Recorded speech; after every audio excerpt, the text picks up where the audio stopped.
Yeah, so welcome to the Citizen Science seminar today in English, because we have a talk given by Scott Edmonds from the Citizen Science Asia network. I am Florian Heigl, senior scientist here at BOKU, and together with my colleague Daniel Dörler, I am coordinator of the Citizen Science Network Austria, and we are also organizing the annual Citizen Science Conference and many more events regarding citizen science. And we're also giving lectures on citizen science, and today's seminar is one of these lectures. The seminar is offered at our university here on site for our students and also online for external listeners. We have a lot of new viewers online today, so therefore I would like to also briefly explain the procedure of the lecture. It is, as I mentioned, a student's course at BOKU and a public lecture. And in each lecture, one citizen science project is presented in more detail. So we will get a look behind the scenes of citizen science. Questions about the talk can be asked at any time in the chat online or with the Q&A tool, or here by the students directly after the talk. Yeah, so now to our guest today. Dr. Scott Edmonds is co-founder of CitizenScience.Asia and is based in Hong Kong. He's a practitioner of citizen science and education projects such as Mosquito Alert and Bohemia Genome. He has a research background and PhD in cancer genetics, as well as experience in open access publishing. Scott works on reproducible research and scientific data publishing projects at BGI Hong Kong as the editor-in-chief for Giga Science Press. Being involved in open science, citizen science, and crowdsourcing projects, and seeing firsthand the benefits of releasing scientific data quicker and more equitably, he is always keen to promote, aid, and share his expertise in this area. So now I'm really looking forward to your talk and hand over to you, Scott. Thanks, Florian. Yeah, it's nice to be here. You can hear me okay? Sound is good? Yes, we can hear you fine. Perfect, perfect. Yes, it's nice. It's nice to be here. Normally, I'm based in Hong Kong and would be in an Asian time zone, but this has unfortunately coincided with a conference to California, so it's 5 a.m. here. I have coffee. Hopefully, I'll be awake enough to carry out this talk in a relatively coherent way. But I'm happy to talk about our organization and work at CitizenScience.Asia and try to stress to you how important it is, that the potential for the citizens of the world's most populous continent, Asia, to tackle the urgent challenges of health, environment, and many other things, even just curiosity driven research in this area of citizen science. So okay, so this is working out. So this talk, the first half of the talk, I'm going to talk about my own personal journey. I will give you first-hand experience of how I have moved from open science and open data to citizen science. And then the second part of the talk will then be about citizen science in Asia, and specifically the organization CitizenScience.Asia and the sort of journey there. Hopefully giving you a taste of what is happening in Asia. So yeah, thanks for the introduction, Florian. I've been involved in a number of organizations and projects. My day job is working in scientific publishing now, This GigaScience and GigaScience Press publish journals that help researchers share their research data. My day job has really been working with open data, open research data.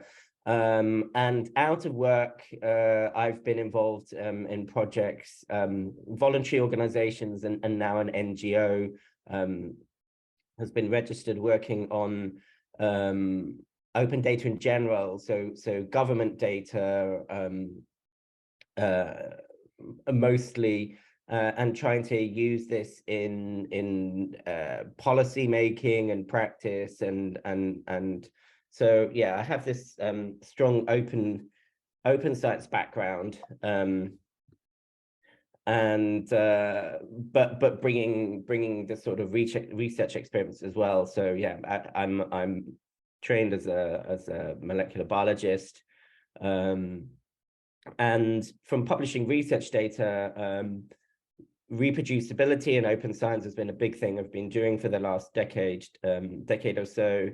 I've got a lot of experience in research data management, data curation through this data publishing background. I've been teaching this for 4 years at Hong Kong University to the library students, and yeah, I set up some non-profit organizations, Civic Sites, which formerly was Open Data Hong Kong, working on this kind of civic data, and now CitizenScience.Asia, which I will tell you about in this talk.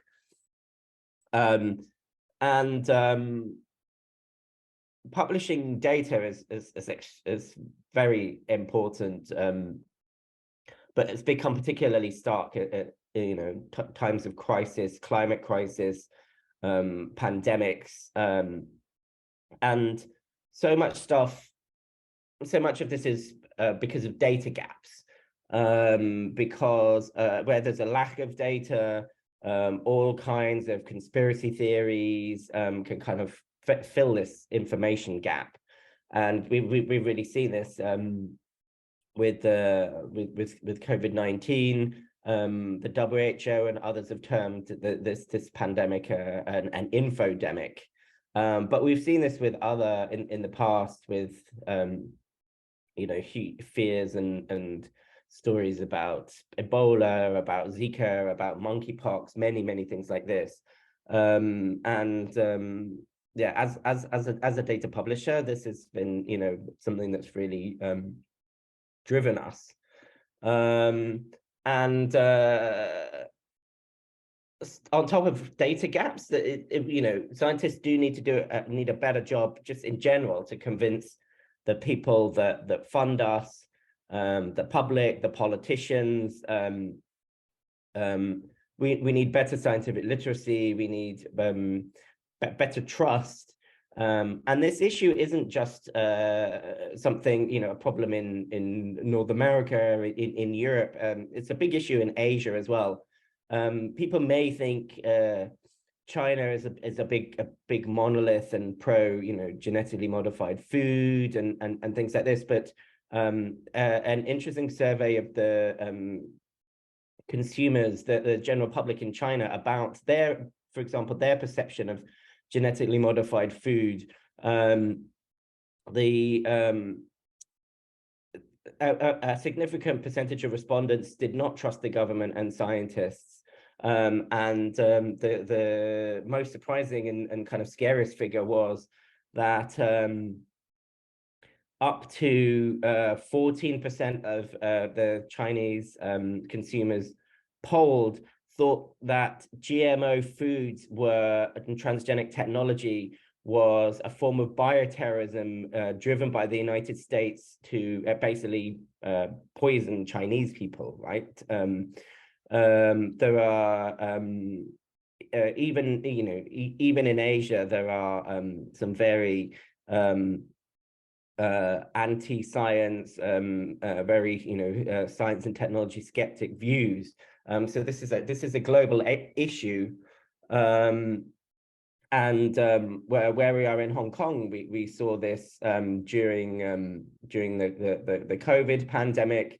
There was viral messages forwarded around everywhere that the government PCR testing infrastructure during COVID, these COVID tests, it was presented as a fact that this was that there were backdoors in the PCR machines, data was going across the border into mainland China. They were building a DNA database, not really explaining what was going to happen with the DNA database. But effectively, there was paranoia about PCR machines, which are blocks of, as a molecular biologist, these are blocks of metal that heat up and cool down. That are effectively little different from waffle makers or toasters. But there was a huge paranoia about this, a lack of understanding about how these things work, and the communication from the government. They just couldn't explain themselves how these things worked, and that really didn't put people's minds at ease about this. So there's a huge huge need to for scientists to better convince everybody and explain to everybody what they are doing. This we actually preempted the pandemic on this, tackling this specific issue, working in a code published by a genomics organization and sharing a lot of genomics data. This has been an area that has grown incredibly rapidly. Asia is actually the center of this, but there's very little understanding in somewhere like Hong Kong that's been very focused on financial services, that, in it, they had the world's biggest genomics lab, for example, that nobody knew about. Everybody's scared about the word DNA, but really science teaching and education has been very poor. So a bunch of us were kind of scratching our heads and trying to think, is there a way to make people in a fast-paced city like Hong Kong care and better understand a big area of science, to have better science literacy? And we just realized that one way we could do this is this beautiful flower here, which is Hong Kong's emblem. So the Bihenia flower is the symbol of Hong Kong. It is on the Hong Kong flag. It's on the Hong Kong money, stamps, Hong Kong government crests, and everything. But very little is known about this strange flower. And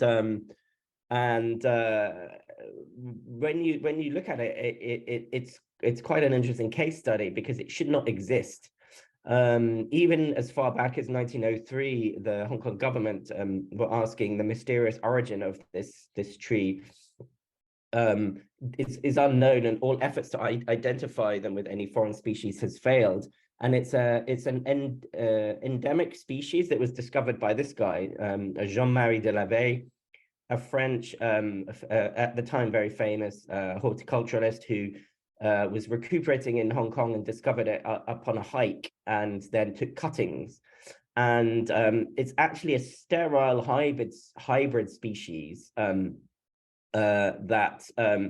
and so every single one since the 1880s has been propagated, has been a clone of this original species that he discovered.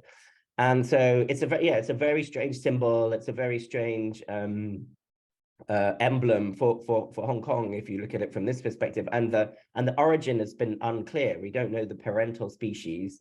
And so we thought this could be a very interesting project for people in Hong Kong to better understand their emblem. And it's also a very nice case study for what genetics can do, what genomics can do, how much it costs, what it involves, what you can learn from this. So we came up with this Bihenia Genome Project and wanted to do a made in Hong Kong, secrets in Hong Kong, studied in Hong Kong project, we crowdfunded it.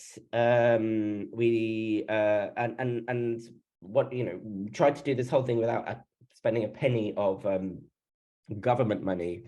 We did huge amounts of scientific outreach. This was a nice exercise in trying to, boost people's scientific literacy in Hong Kong. We went on CNN. We were featured in BBC Earth, on the radio. We got plant genetics on the front page of the South China Morning Post, did TEDx talks and the like. It was involved in art projects. A couple of artists were even using our data to visualize and create music using the genetic code. We went into schools, doing DNA extractions and talking about this with 11 and 12-year-olds. 16 and 17-year-olds came into the lab. People even threw a bunch of 7-year-old kids at me to see if I could kind of tell them about plant genetics. And it was, really great to see that people were like really interested in this. It was a chance as well to create a new generation of data scientists. We made open educational resources. There are very cool tools for high school students even to do genomic analyses and annotations and things like this. And we gave all of the data to a bunch of master's students at the Chinese University of Hong Kong and just let them run riot with this. And they managed to, with the data, quite conclusively figure out which was the father species and which was the mother species. So from start to finish, we did this whole project without any government money. Nice example of involving the community, and so this was a great community science project that kind of dipped my toes in this, at least in this area of kind of community and public science, and others in Hong Kong sort of came out of the woodwork and were doing very similar things. So somewhere that in theory is very skeptical and scared of DNA, there are communities who really embraced it. There's the Baker Space in Hong Kong set up a biohacking lab, DIY Bio Hong Kong, and a bunch of them set up this bug hunt project to try to even find new species. You can very cheaply DNA barcode these by sending the DNA out to labs, and there was a niche, a small community, but there's definitely a community out there of kind of public scientists, of community biohackers and the like. So it was very, and we did talks, for example, in these maker spaces.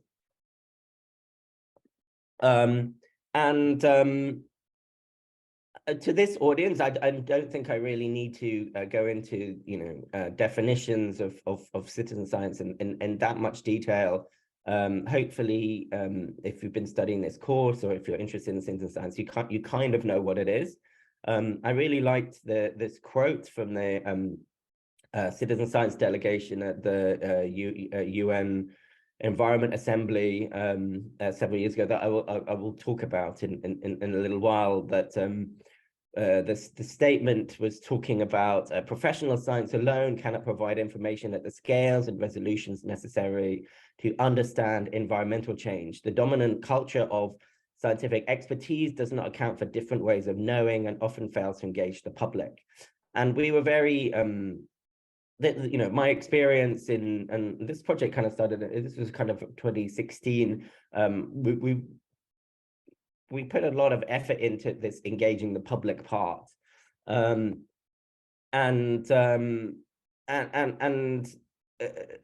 big aspect of this is filling the data gaps and the sustainable development goals, for example. And Many others have published on a specific issue, that the Sustainable Development Goals, by 2030, the UN has set targets for many areas, and there's huge amounts of monitoring of the implementation of this at the moment, and it follows so many different areas. But yeah, to collect data at the scales needed, citizen-generated data is going to be a huge, and already is in some areas, a huge part of this. It fills a crucial gap in the scaling and the like. And one really great thing that's happened in the last 12 months is the UNESCO recommendation on open science that has been signed and by nearly 200 member states and legal jurisdictions, pledging to fulfill the human right of access to science. For my day job as an open science publisher, this has been super important to us. We've really mapped and looked at the areas that we have already covered and need to cover better. And this report, which if you've not read it, I very much recommend you read the summaries and précises of this, because it does a really good job defining what open science is in four pillars. 4 key pillars of open science. It sets out core values and guiding principles, highlights the areas of action, and talks about implementation, like the SDGs. And the country, basically everywhere in the world has signed up to this, making pledges that they're going to move this into legislation, move this into policies from their funders and the like. So this is, over the years, this is becoming a reality. And one of the 4 key pillars that this talks about is specifically open engagement of societal actors. And it's a very long, rambling definition of this, but you see the number of times this mentions citizen and community involvement, citizen science and citizen participation, non-professional scientists, inclusiveness, everything like this. This pillar is essentially citizen science, right? Citizen science is one of the 4 key pillars of open science that all of the countries in the world is now making a pledge to implement. So this really gives huge importance to citizen science and everything surrounding citizen science. And if it wasn't already in our radar, this would really push the importance of citizen science. But fortunately, from my work with this Bohemia Genome Project and my real kind of citizen science epiphany, the thing that really got me involved in citizen science projects was a disease epidemic, preempting the COVID one, specifically Zika. And it was very interesting back in 2016 that there were lots of conspiracy theories again, lot of controversy and discussions. Where did this come from? Paranoia that this was caused by pesticide spraying, by chemicals, by many things like this. And the crucial data was in Latin America, and there were very strict biosecurity laws and data access laws that meant that data wasn't really getting out to of Brazil and out of these countries, and so this made research, this slowed down the research, and this also was leading to a lot of paranoia and conspiracies, as I say. And working in data and information and research with this, it seemed a big issue. And a bunch of us in Hong Kong, back in this makerspace that I was talking about, we organized a hackathon, Hong Kong versus Zika, coming to fight the data gap in this Zika hack. in February 2016. And this invited people making open hardware, the kind of data nerds, because we got Open Data Hong Kong in, and just there were journalists there, and yeah, a wide variety of people, including a couple of scientists like myself. And we were looking at like hardware options. We were looking at the data. I presented on the data, and we were looking at vector tracking in Hong Kong. So, you know, Zika, dengue, yellow fever, it's caused by these Aedes mosquitoes, a kind of invasive species in Hong Kong, but spreading across the region. And the Hong Kong government had a vector tracking campaign. They set up these traps at various locations on Hong Kong to try to quantify how these vectors were spreading and the risk of them temporally and spatially. But when we were really looking at this, we could see that this really wasn't working very well. And the locations, it was the locations that at the time were being surveyed could only cover less than 2% of Hong Kong. So 98%, firstly, 98% of Hong Kong was not covered by this screening program. Secondly, the data was just static PDFs, extremely difficult to use. And also they didn't tell you the locations, that the actual exact locations, they just told you rough districts. They were, from contacting them, they were unwilling to share the exact locations. You contrast this with Hong Kong's kind of rival city in Asia, Singapore. The government extremely proactive in providing data on vector screening, on disease clusters, having a really beautiful online open data database to download the maps and the vectors and the raw data.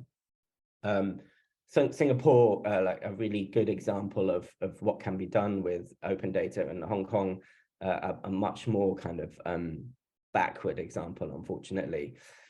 So one of the conclusions of the hackathon was that we can really, as citizens, we can do a much better job at filling this data gap. We looked at various options, and we found this mosquito alert app from Spain. It can basically, and Hong Kong has, you know, amongst the highest mobile phone use in the world, 5G data everywhere. And, you know, Hong Kongers could just go to the unscreened, undetected corners of Hong Kong, take pictures of mosquitoes that are validated to see if they are actually you know, Zika and dengue carrying species. You can also report the breeding sites and everything like this. And as an open source app, we could also easily translate it into traditional Chinese, the Chinese used by the Hong Kong public.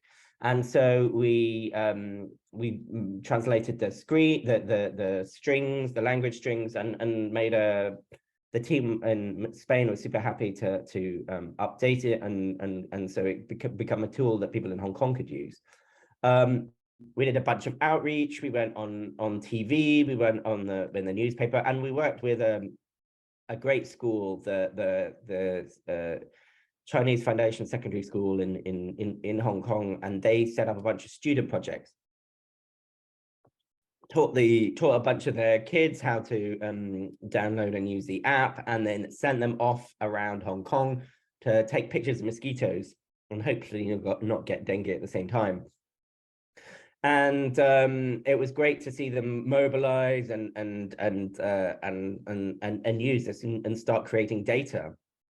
You could see it on their map, and it was a nice example that, you know, they could create public data potentially better than the government.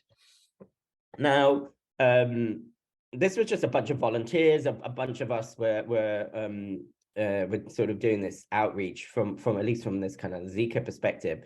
But we, out of the blue, we got invited to attend a workshop organized by the Wilson Center in the US at the UN in Geneva, where they were just coincidentally forming a global mosquito alert consortium. Because the UN and the US government felt that this mosquito tracking area was a real kind of fantastic and frontline application of citizen science. And there was a bunch of projects, including the Mosquito Alert project in Spain, across the world, tackling this issue. So they brought everybody together to discuss this. And there were several groups in Europe, North America, Australia, but nobody in Asia, right? The world's biggest continent, the world's biggest, risk area of dengue and a lot of these things. And I didn't have anybody apart from us volunteers. So it was super interesting. The people who attended were very excited to get an invitation to the UN. From this, we kind of realized that, that's just even from this one project, we realized there's big gaps in Asia, right? Why is Asia not in this kind of global conversation? Shortly after this UN meeting on mosquitoes, we then got invited to attend the UN Environment Assembly at the UN offices in Nairobi. For the first time, there was a citizen science delegation attending this, lobbying this, bringing together the well-established associations in citizen science, the CSA from North America, the European Citizen Science Association, the Australian Citizen Science Association. I mentioned earlier the Citizen Science Statement that was issued at the Science and Policy Business Forum. And the delegation made a pledge to establish a global secretariat that will convene a standing committee to work with the UN and other public partners, promote regional leadership for citizen science, form a business advisory group, and capture the global contribution of citizen science to meeting the UN SDGs. So back in late 2017, the things were starting to move, right? There was starting to be a global partnership coming together, but lacking big chunks of the world. So this was the kind of key event that really inspired us to start formalizing and setting up an association in Asia, because it was essentially lacking at the time. And so this is the kind of founding story of Citizen Science Asia. We live in Asia, and for us it kind of seems sort of bread and butter normal, but really looking at not just why citizen science is important in Asia, but why Asia is important for global citizen science. Asia is interesting, right? As a concept, citizen science is still relatively unknown. Many Asian countries were not using the term citizen science as much as they may in, Europe, for example. But it's extremely important, right? Asia, there's 50 countries, and we are 60% of the world's population.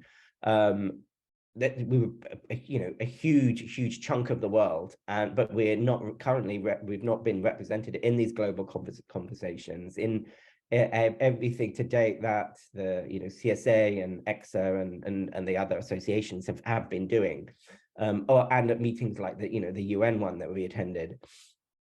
And having 60% of the world's population and some of these mega cities, we have huge challenges driven by climate change, by pollution, by the loss of our huge and amazing biodiversity.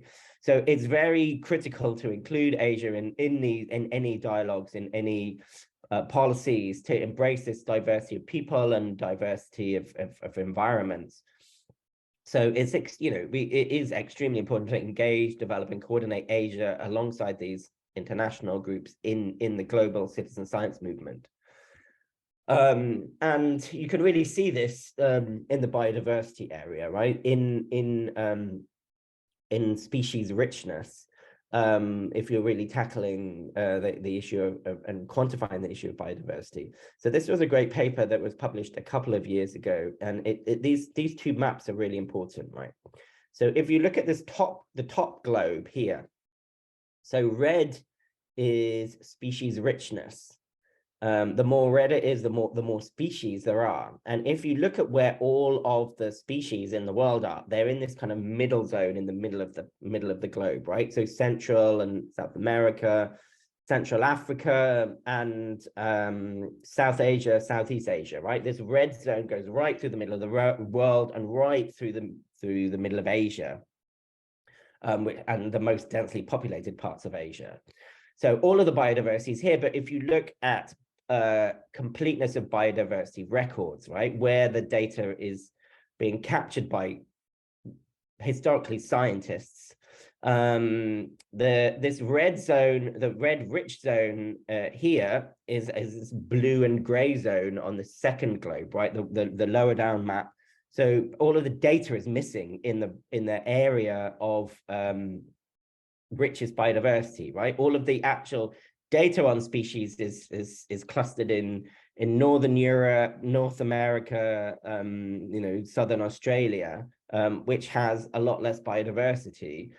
So this is extremely important, right? This is the traditional ways of collecting biodiversity data have not worked for Asia, for the most biodiverse places in the world, and so citizens can play a huge role in fixing this.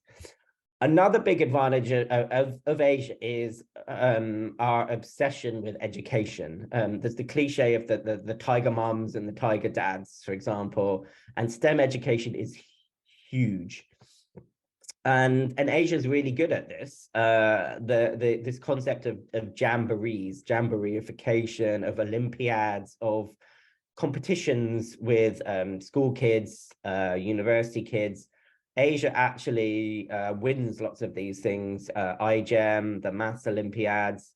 So iGEM, the Internationally Genetically Engineered Machines competition, this is something I've been a judge in and participated. We've had some huge jamborees in Asia, for example. So this is another huge untapped area in Asia. It may be different to citizen science in other parts of the world, for example, that like a lot of this is structured in school competitions. And, we've already shown an example of a school, of how we use schools to collect citizen science data. And while the concept of, at least the term citizen science may not have been bandied around and used so much in Asia, we've actually been doing this for millennia, right? This is essentially indigenous knowledge, and this goes back to the dawn of civilization, and many of the earliest civilizations and writing and the like came out of the Near East, came out of river deltas in Asia, and these concepts that go to the dawn of civilization, right? Ethnobiology, stargazing, development of agriculture and stuff. This goes back millennia. And Asia has actually got some of the oldest, if not the oldest, kind of examples of effectively citizen science. In China, there are historical records providing a nearly 2,000-year long time series of outbreaks of locusts, right? Of locust swarms. We've got a citizen collected data going back 2 millennia. Now, the world's longest running citizen science project is basically Japanese monks have been collecting data on cherry blossoms continuously every year since the year 812, right? This can be argued to be the world's longest running citizen science project, and it's in Asia.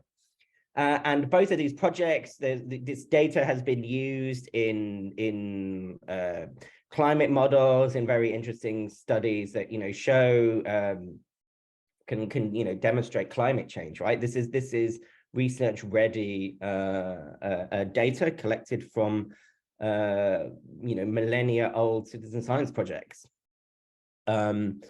So coming from indigenous knowledge to sort of more modern concepts of citizen science, Asia has been doing these things, quite far back into the 20th century. Now, the birders, the hobbyists, they've been very popular in Asia. So in my home of Hong Kong, the Hong Kong Birdwatching Society goes back to 1957. And since 1958, they've been publishing yearly bird reports, initially in kind of print form, but there's really great citizen collected data going back to the 1950s.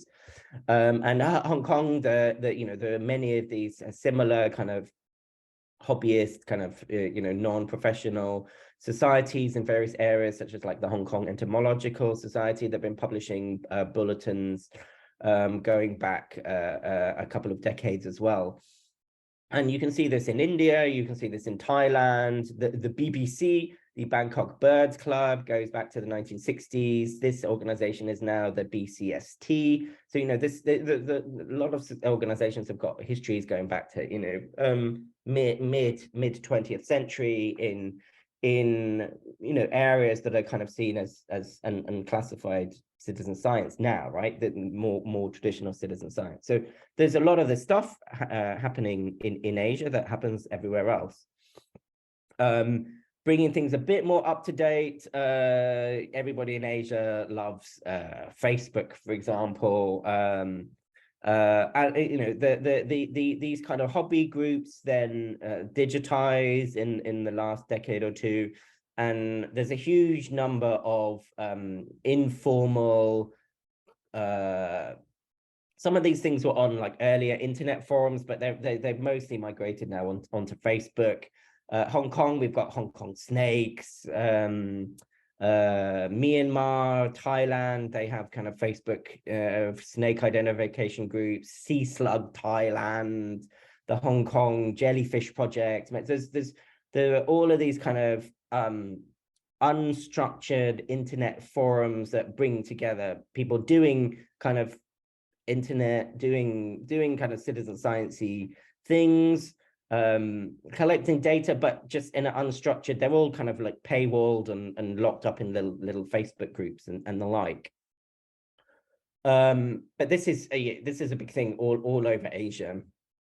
Taiwan is great at this, right? There's a bunch of this, and some of the Taiwan projects are a bit more proactive. So a long-running project there is the Taiwan Roadkill Observation Network, taking kind of sightings on Facebook, but also they will even if you run over some roadkill, you can actually post it to them. They have a postal address and they will identify all of this kind of stuff.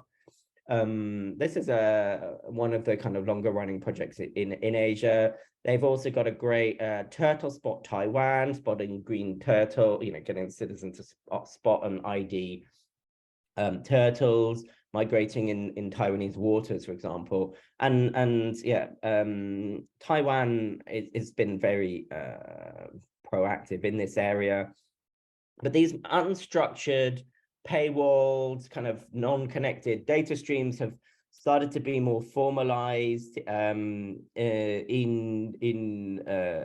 on kind of web-based databases, and then with the advent of smartphone apps, crucially eBird and iNaturalist, and collecting things in a more systematized way, validated, and then most importantly, that the validated data has then been shared with GBIF, the Global Biodiversity Information Facility, the kind of global repository for biodiversity observations that brings together many data streams. traditionally and originally museum collections, academic surveys and the like, but citizen science data has now just really exploded on this platform.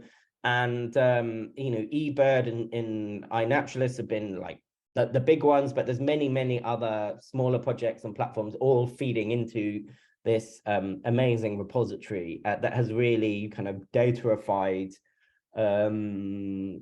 citizen science, especially in this area of biodiversity. And you can really see this in Asia. Hong Kong is a perfect example, but you can see this in Thailand, you can see this in India, you can see this in other jurisdictions. Hong Kong is quite stark, really, though. So of the over 1 million research grade observations in this GBIF biodiversity database, 828,000 of these are from eBird, 234,000 of these are from iNaturalist. This was last week that I recalculated this, meaning that 92% of all biodiversity knowledge in Hong Kong in GBIF is citizen collected. Like Thailand, it's like 70-odd%. They're all kind of in this, but the majority of data, and in Hong Kong, it's like really, over 90% of this data, it has been collected by the citizens. The universities in Hong Kong, the academics, are really not sharing much data at all. So citizens lead the way here, which is fantastic. And a big driver, at least of iNaturalist, has been City Nature Challenge. A global event bringing together, mobilizing people to go out and use iNaturalist, and a bit of competition in there as well to just go, our city is more biodiverse than yours, and Hong Kong is really good at this. The 2018 was the first year that it opened up to cities outside of North America. Hong Kong was there right from the beginning and has done really well right from the beginning, partly through, we're a bunch of nerds always looking at our mobile phones in the subway, but also we have incredible biodiversity. You think that Hong Kong is just skyscrapers and the like, but actually 60% of our of Hong Kong is country park. We're right in this kind of zone where, temperate meets tropical. So we've got just really incredible biodiversity. And this is captured from this competition. That since 2018, we've consistently ranked in the top 10 for number of species, some years getting second or third highest numbers of species. And we do pretty well in terms of numbers of observations as well, and numbers of participants. But this species number is the one that Hong Kong is one of the best cities in the world. So 2021 we got 29,000 observations. 2022 we got 33,000 observations and over 4,000 species just in the City Nature Challenge weekend. This has been a big drive in. So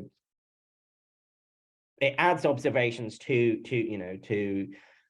for Hong Kong, but also creates more and more users of these apps and establishes that. And so Hong Kong, we were the first in Asia to kind of embrace this, but more and more Asian cities have kind of jumped on the bandwagon. In 2022, there were 20-odd cities, I think, like Macau, Shenzhen, Tokyo, a few in Malaysia, Philippines, a load in Taiwan. As I said, the Taiwanese are very proactive this, and Thailand has just started last year as well, joining this, and next year we'll hopefully include more cities. So City Nature Challenge has been a big driver of people doing this kind of citizen science in Asia, which has been fantastic to see. And coming back to my my example of mosquito alerts. The mosquito alert had then been very proactive in sharing their data into GBIF, as you know, small compared to iNaturalist and eBird, but they did dataified their mosquito observations. And so if you drill into the map of Asia, you see a bunch of spots from Hong Kong, right? And these are our school kids. It's really great to see that you know, there's no data from the Hong Kong government, but the school kids, they have contributed more to the sum of you know, the global kind of biodiversity knowledge, at least in to see mosquito vectors than the professionals, right? The 1-0 to the Hong Kong school kids. And it's nice, it's kind of come full circle, wearing my my day job data publishing hat. The mosquito alert people came to my data journal and published a big update on all of their data up to 2021 for you know, for academic use, advertising the data in GBIF, up their 30-odd thousand observations, mostly from Europe, but you know, with data coming in from some users in Asia, and also including the imaging, a big dump of the imaging files, which are a really cool resource for people working on artificial intelligence, machine learning, of you know, trying to getting computers to recognize mosquitoes to improve the automated validation, for example. So like really, this paper also credited the citizen science users, right? The citizen scientists around the world can get credit for contributing, you know, in this traditional academic paper form.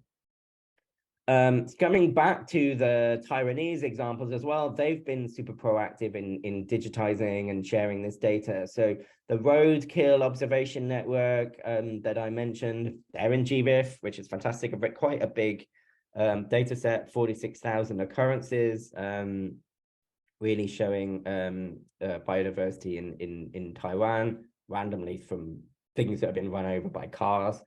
And the turtle sighting, the turtle sighting project as well, they've put everything in GBIF, which is great, right? This is a success story of citizen science, you know, creating resources for biodiversity research. And they're another example where they created a data paper in another data journal, biodiversity data journal, describing the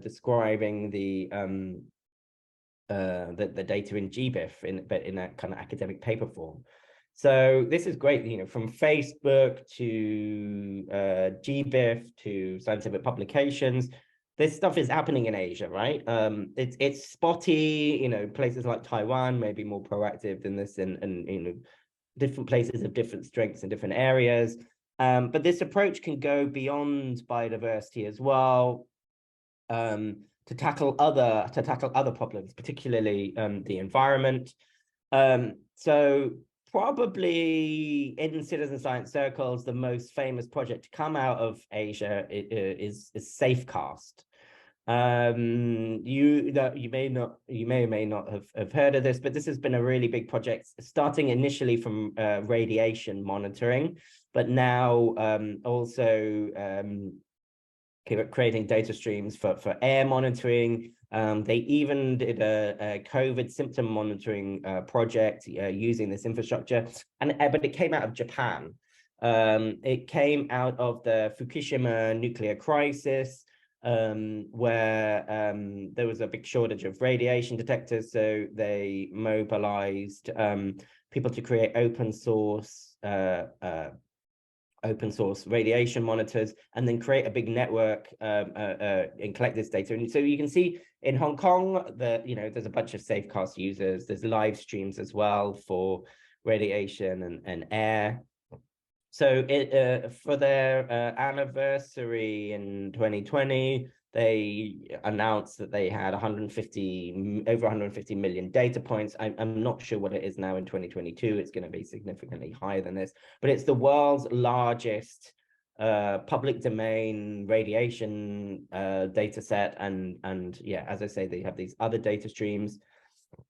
And in Asia, this is super important, right? A year or two ago in China, just opposite, just across the harbor from Hong Kong, there was worries about a nuclear power plant that was having some problems.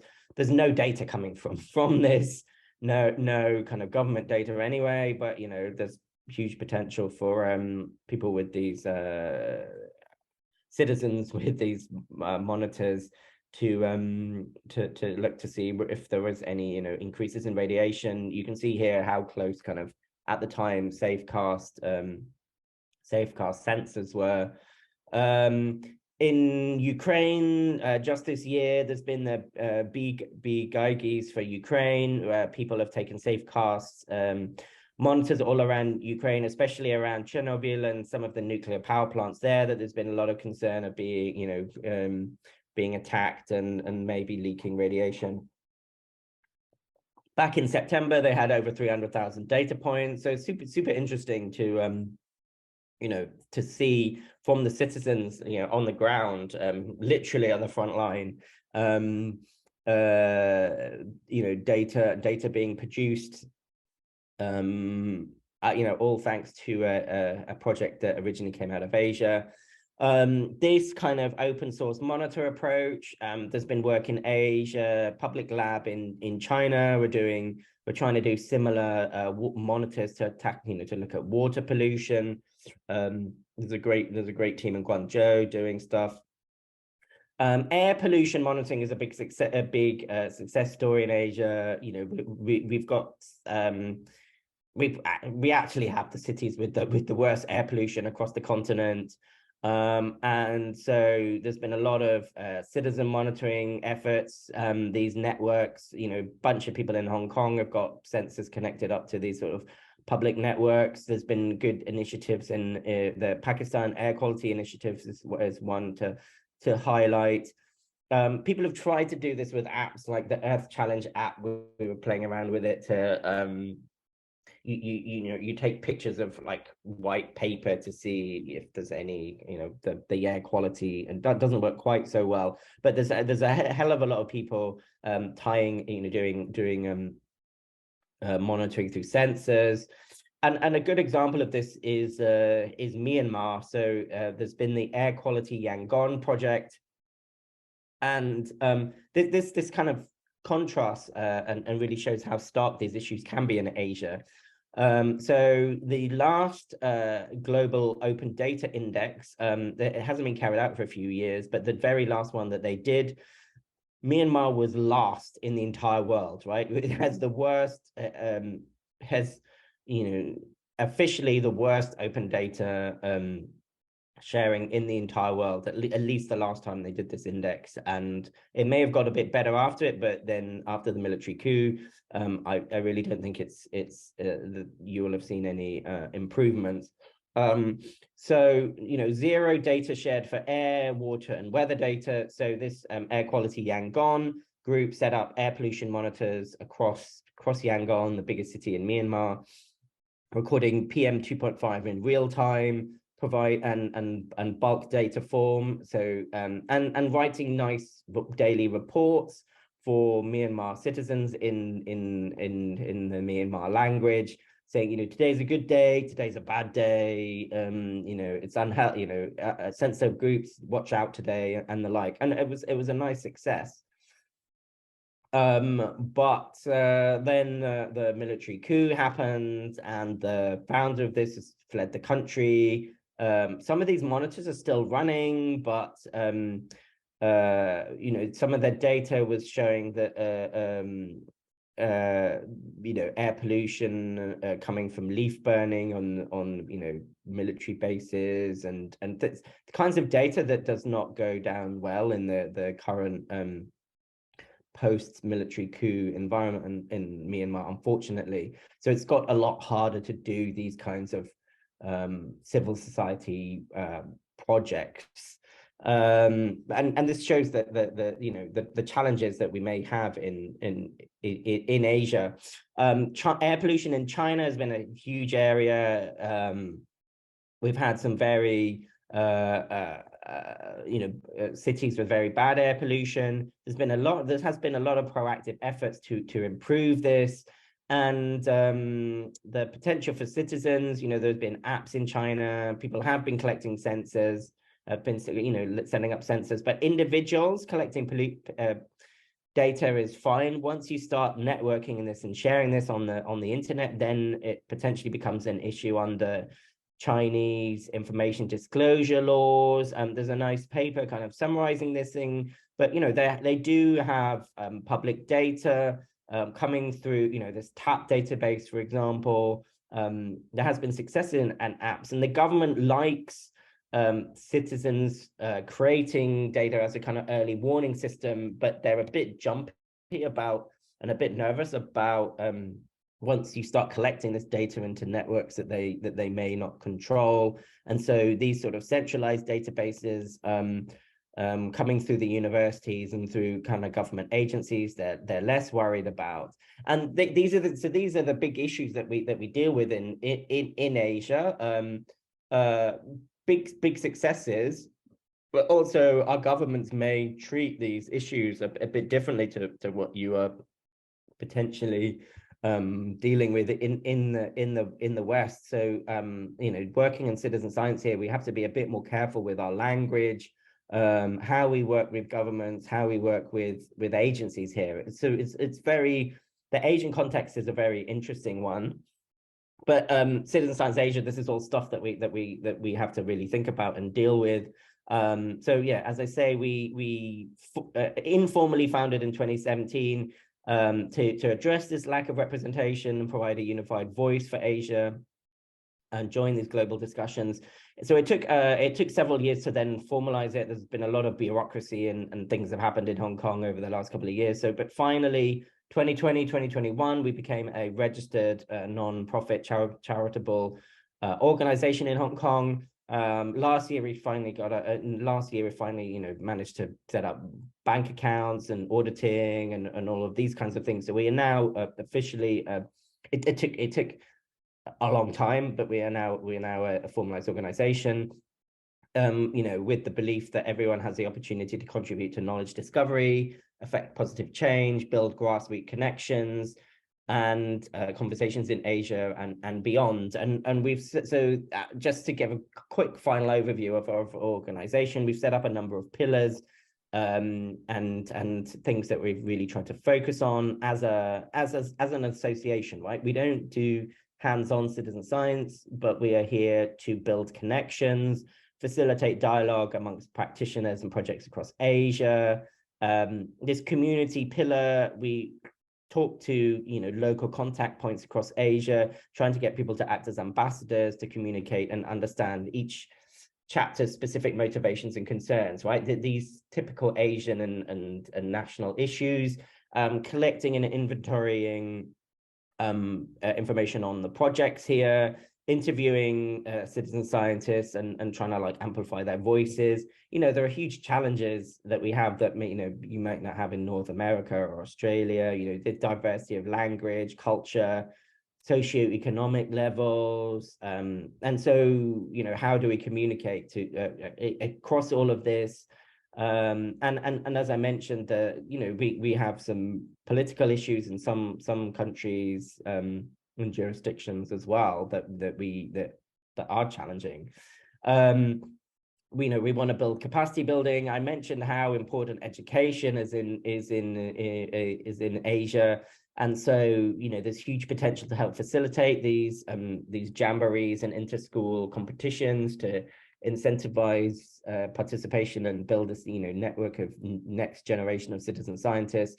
Workshops, community service, working with educators to create open education resources and the like. But also playing into these strengths, but trying to avoid some, Asian issues in some parts of Asia, this kind of harmonious society, people not wanting to stick out and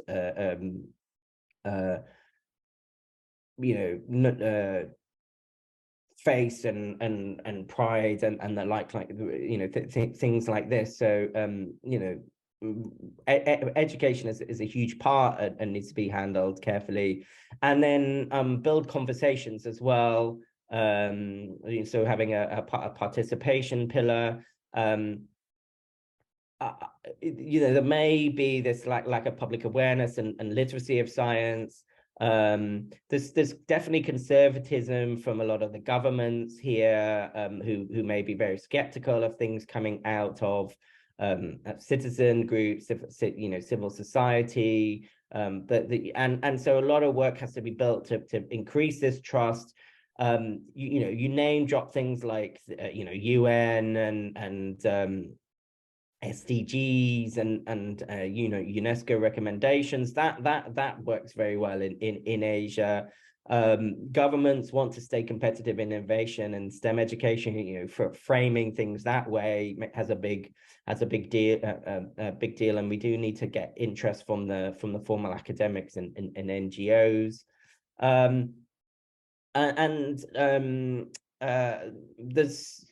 There is huge potential.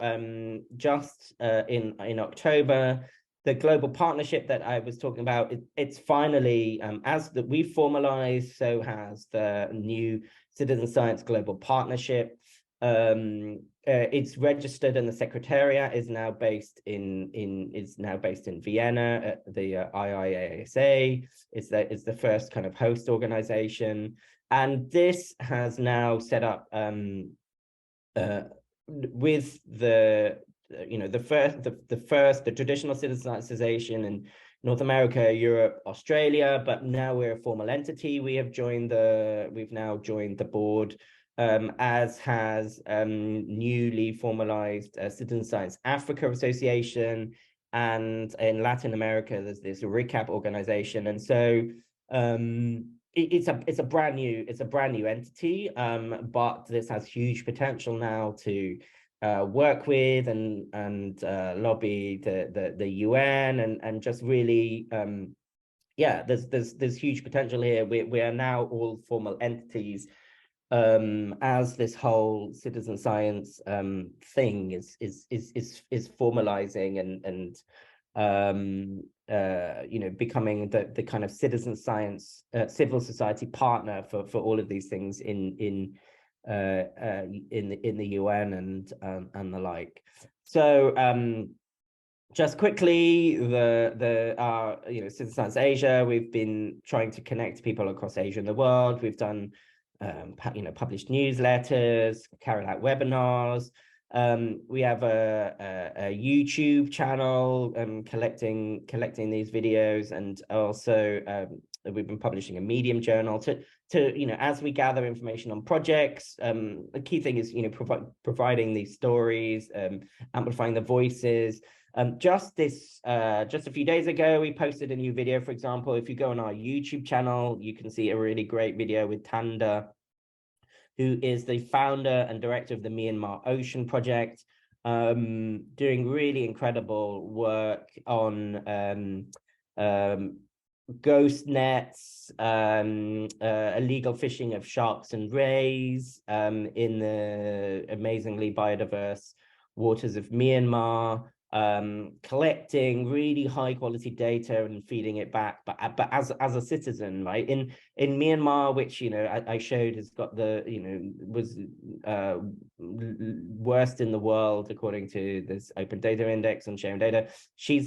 Her organization has done like an incredible job creating really important water data on the oceans.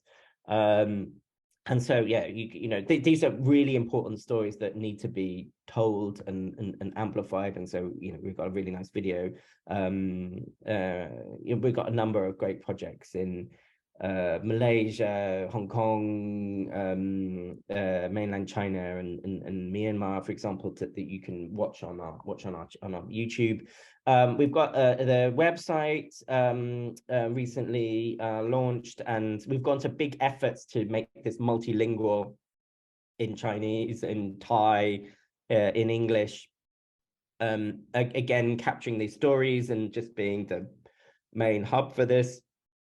So yeah, check out our website, and yeah, just making an appeal to any people here who may be tuning in from Asia. We you know, the organization is here to work with you, to help people, give them that, you know, empower them to participate in local or international citizen science projects, or, you know, encourage them to start their own. We want to help coordinate and amplify voices. And yeah, we just, there's a bunch of, you know, go onto our websites, follow our social media feeds on Facebook and Twitter and Instagram, and email us if you've got questions. Okay, hopefully there's some time for questions and stuff now. Yeah, wow. Thank you very much for this very impressive talk. It really widened my horizon in citizen science a lot. And I think there are a lot of questions right now in the audience here at Boku or online. Who wants to start?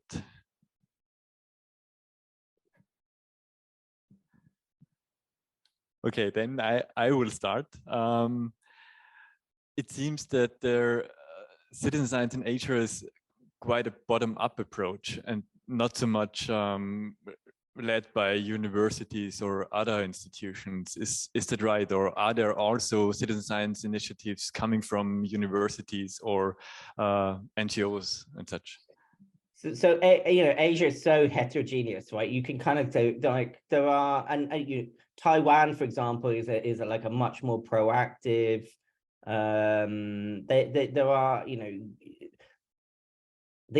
you can see projects where they are working with universities, the academics are doing this. Taiwan is it's the first, I think it's one of the first, if not the first, jurisdiction in the world to have a minister for, like, she's a transgender hacker who's a part of the Taiwan government as their minister for open data, and you know, so you can have it somewhere like Taiwan that it can be kind of top down, but you know, generalizing across Asia as a whole, yeah, it's very grassroots, bottom driven. It's been challenging to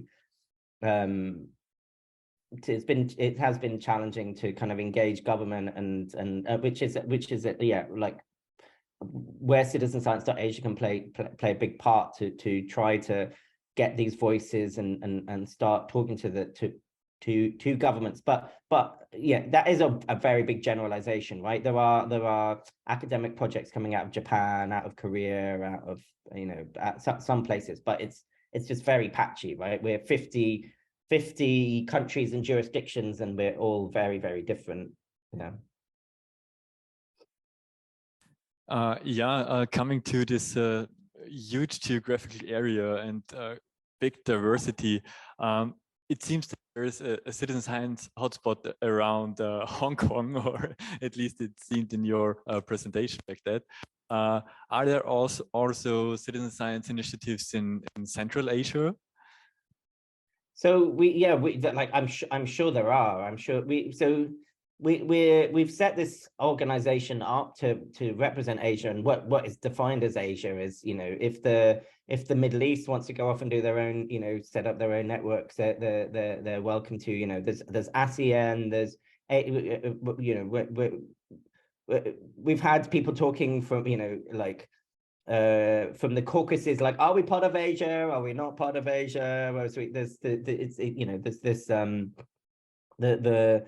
so the founders, you know, our organization, we've got you know, ambassadors and people on the board from Japan and the Philippines, but the two founders are based in Hong Kong. Hong Kong there's been historically it was historically an easy place to set up a non-profit.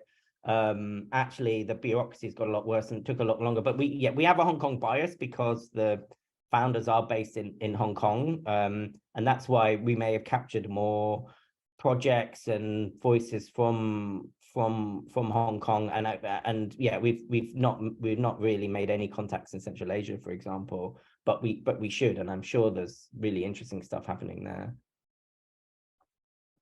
Yeah, I'm sure. And you also talked about that citizen science is not a very common term at the moment in Asia.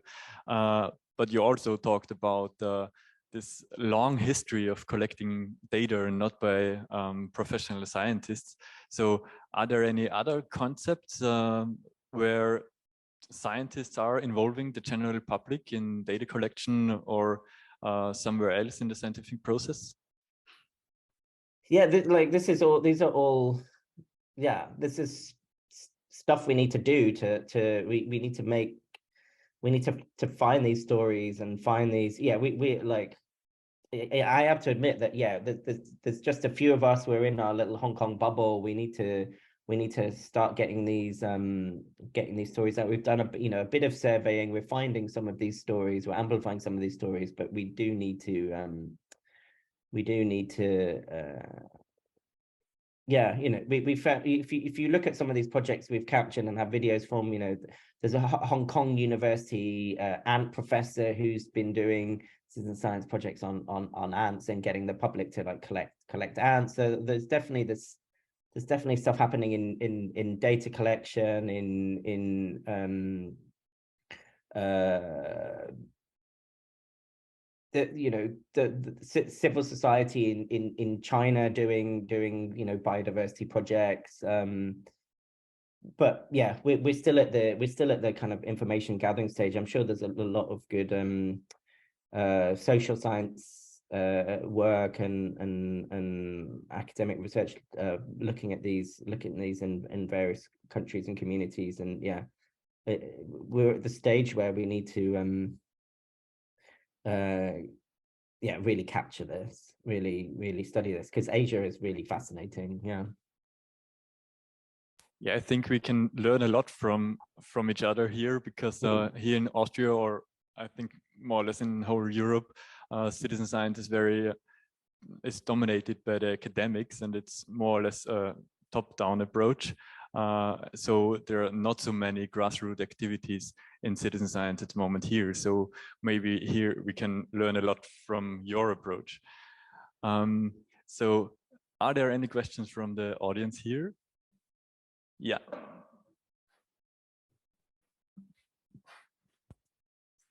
I saw Bastian put his hand up.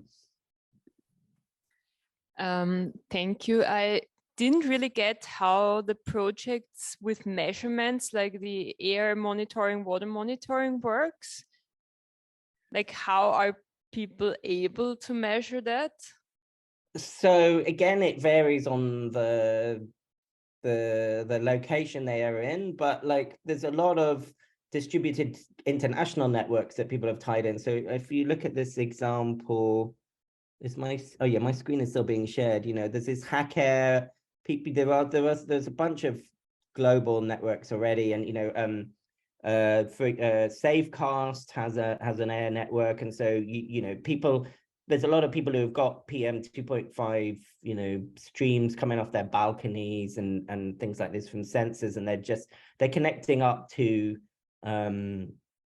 these international streams. Somewhere like China, I think there have been some of the actual platforms, some of the actual sensors have had their own kind of networks connected to that, but there has been kind of sensitivity from the government once people start collecting stuff on their own. So for example, in China, I think the pollution monitoring is very centralized, and it's supposed to go through the Tsinghua University site, but it varies jurisdiction by jurisdiction. But following this very bottom-up approach, people are just literally just sticking stuff in the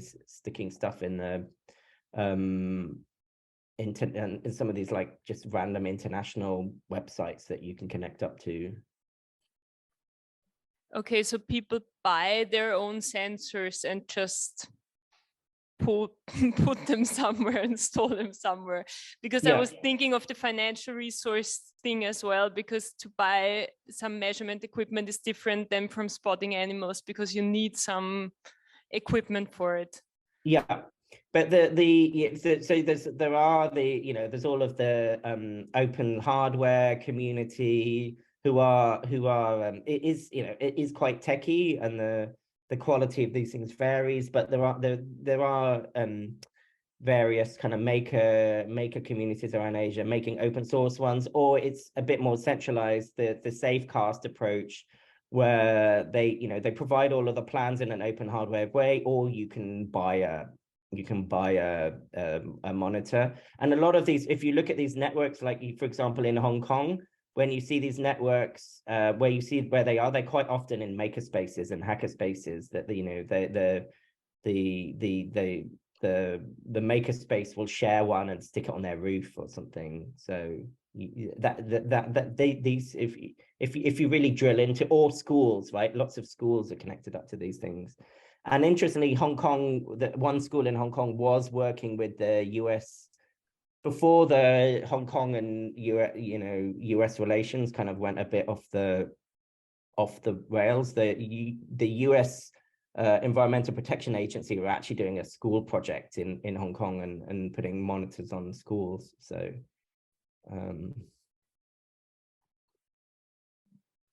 thank you.